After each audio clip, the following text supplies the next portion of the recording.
Of changing the slide release catch and the slide back plate of a Glock.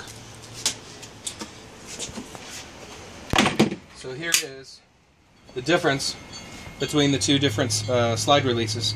This is one of the upgraded ones, the one that I'm going to be putting into this Glock 30 today. Here is the stock slide release, which has very little purchase on it, and it's a lot harder to close the slide. Here's an example of a replaced back plate on the slide. This is on my Glock, and I will be switching out this standard plastic one here with one that's similar. First thing we'll do with the slide release, this is a pretty simple procedure. You can use a Glock tool or any sort of punch tool. When I did mine, I don't have a Glock tool like this. I just used the punch tool that came with the parts for replacing the back straps on the Glocks. But there's a little pin right here, and all you have to do after making sure that the trigger is pressed is you just have to push out that pin right there. A lot of people do this on top of a roll of duct tape or something. I just set up a couple of magazines. Actually, before I do that, I need to take the slide off.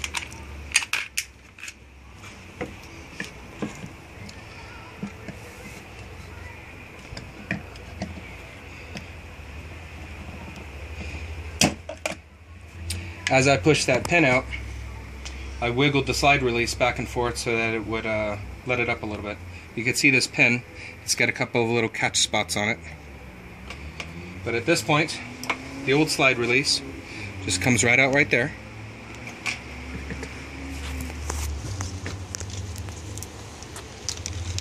And the new upgraded slide release, which is $15 on Amazon, goes in the exact same place. Get back into position, make sure everything's lined up, and push the pin back in.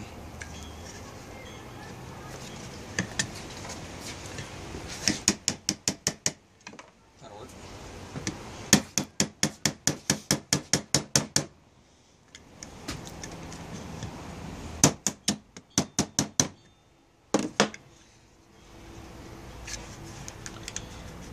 There we go. Just wiggle it until it gets in there, and then you know when it's in the right spot because it's just kind of got equal space in between both sides. There we go. So now we'll just test that real quick.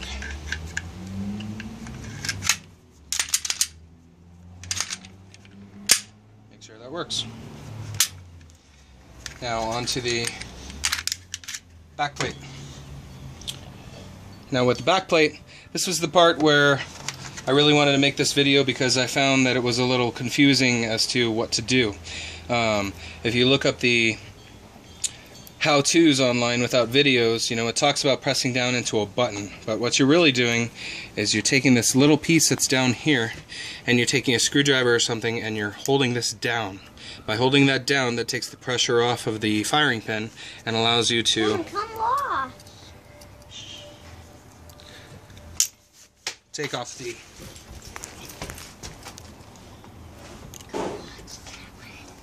that piece right there. There we go.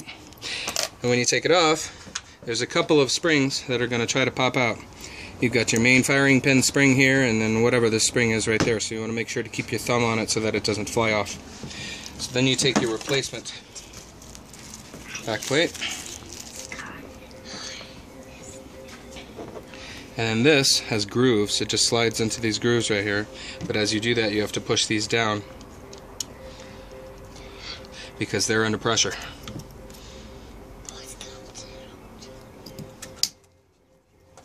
Now this is anodized aluminum that's done with laser etching.